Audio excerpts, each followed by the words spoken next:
So I am sitting here in my garage at like 2 in the morning trying to frantically justify how I have gotten $3,800 deep into this Zenitco PSA build.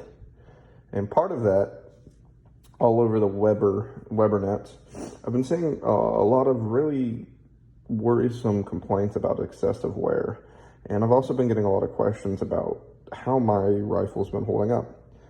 I think, I don't know what's up with mine. So I am serial number 189. So this is literally the first batch, first day. I got one of the very first rifles. This, in all essence of nature, should have been the one that completed. But I'm actually not really seeing very much excessive wear. I'm 2 750 round cases in. The weird Russians, for some reason, or the weird wolf ammo dudes, I guess they're not, whatever. They sell in 750 packs, so I'm about 2 in, sub about 2 mags. Minus, again, about another 2 mags. All of them were fired suppressed using a 5.56 or a 7.62 cam. So this should have had more excessive wear than other rifles. Granted, I am using a KNS piston. I'm sure that does negate some of it, but I'm not really seeing complaints of these being overgassed in the first place. That being said, obviously, literally everything on this is aftermarket that can be. I have an ALG trigger that has been painstakingly polished by me and rounded over.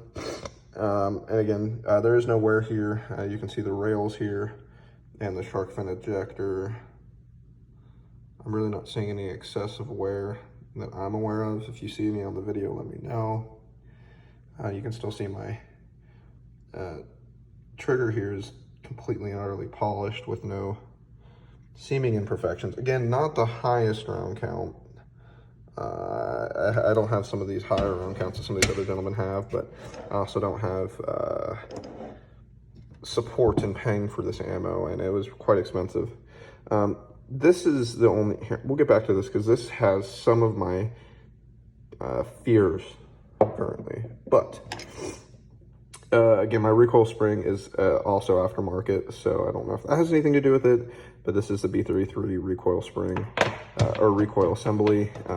It has a different fixture in the back, dingus wongus back here, in order to pressure ye good old dust cover in for repeatability, if you believe in that. But anyway, as far as the carrier, I still do have a nice safe bit of wobble. This is the KNS piston, so I'm not really going to discuss that, but there is no wear on the KNS piston. That seems excessive. Just traditional teething wear here, nothing really abnormal. Get you into the light here. Nothing really abnormal. Again, if you spot anything on camera, please let me know. I'll try to go over it again. And you can see this is same carrier, serialized to this gun. Nothing abnormal here. Nothing abnormal. No. The slightest tail splash, but that is to be expected using an aftermarket trigger, as these wear in and learn to like each other. That being said, my AK103 has significantly more tail splash. Another video if you guys want to see some wear on the AK103, but as everyone knows, that gun is absolutely wonderful. Everyone's been loving it. And that gun is a no-brainer, sword dick deal. The PSA AK103 is honestly just absolutely lovely. Probably should have spent $3 grand on that one, say this, but no. 545 has been a blast. That being said, getting to the good old carrier here, we still have perfectly fine free-floating firing pin. Front of the firing pin seems to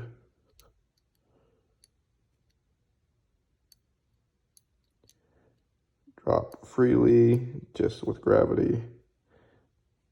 But as you can see here on the tail, Let me get you into some better light, and you can start to see there is 2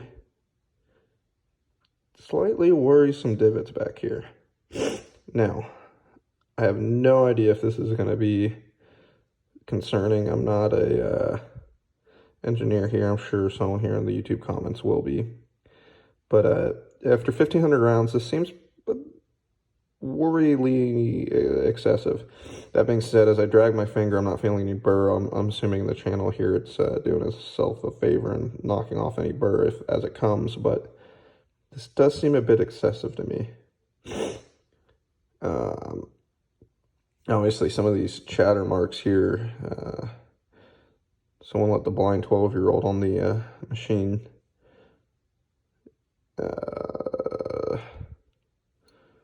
But yeah, my ejector is still working just fine.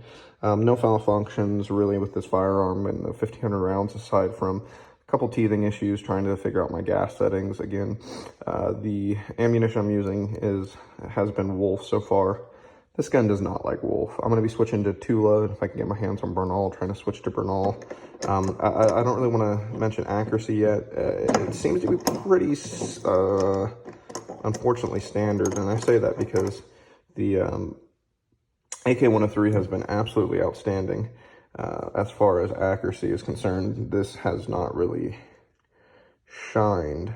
That said, I don't think it likes the ammo I'm putting through it, and a lot of people on the forums and what I've been reading said this doesn't really like Wolf, and Wolf has really been inconsistent, I can tell you right now, because every time I thought I was dialing this in, I ended up getting a lighter and lighter round further on, a couple magazines later, to where I had to bump up the setting to eventually I just kind of bumped up about 2 extra notches, slightly overgassed on most bullets.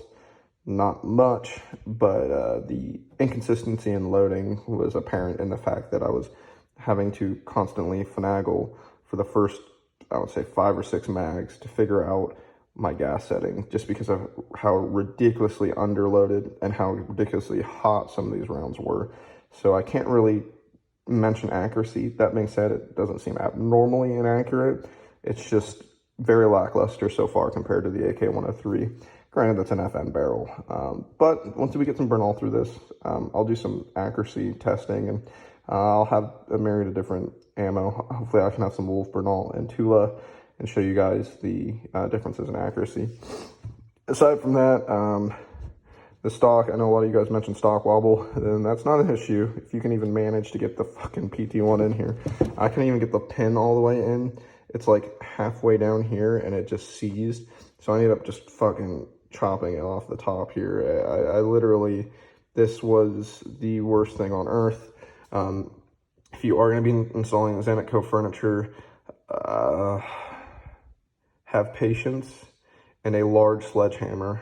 That's the best I can tell you. I wouldn't recommend trying to shave anything off.